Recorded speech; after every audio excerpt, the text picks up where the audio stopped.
ભરૂચ શહેરના ward number 8માં આવેલ અલી કાછિયાવાડ વિસ્તારમાં નગરપાલિકા દ્વારા રોડ પર પેવર બ્લોક બેસાડવાની કામગીરી હાથ ધરવામાં આવી હતી। જો કે આ કામગીરી પૂર્ણ થયા બાદ રોડ તોડી ગટરની કામગીરી શરૂ કરાતા વિસ્તારના રહીશો સાથે સ્થાનિક કોર્પોરેટર જિગ્નેશ બ્રહ્મભટ્ટે પણ પોતાની નારાજગી વ્યક્ત કરી હતી।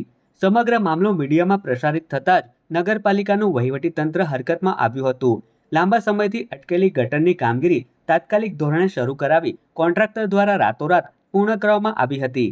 આ બાબતે કોર્પોરેટર જિગ્નેશ બ્રહ્મભટ્ટે મીડિયાનો આભાર વ્યક્ત કરતા જણાવ્યું હતું કે મીડિયાના અહેવાલ બાદ જ પાલિકા તંત્ર જાગૃત બન્યું છે। આ સાથે જ તેમણે પાલિકાની બેદરકારી સામે કડક કાર્યવાહી કરવાની માંગ સાથે કોન્ટ્રાક્ટર પાસેથી રોડના થયેલા નુકસાનની રકમ વસૂલવાની પણ માંગ ઉઠાવી હતી। ભરૂચ જિલ્લાના જે પત્રકાર મિત્રો છે તે લોકો ભરૂચ જિલ્લાની અંદર દરેક જગ્યાએ જઈને સાચી વાતને વાચા આપે છે।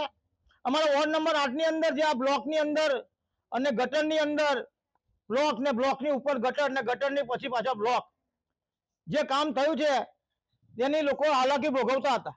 કેટલા મહિનાઓથી લોકોની રજૂઆત હતી અને પત્રકાર મિત્રોએ સાચી રજૂઆત કરી અને 2-4 દિવસની અંદર કામ શરૂ થયું।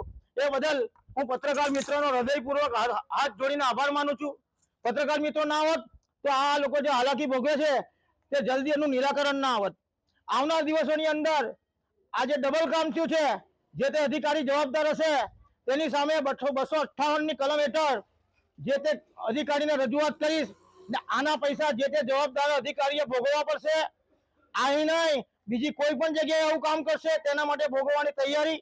આટલા ધમધમતા તાપની અંદર પત્રકાર મિત્રો આવ્યા ને સાચી વાતને વાચા આપશો એ બદલ સર્વેનો આભાર માનું છું।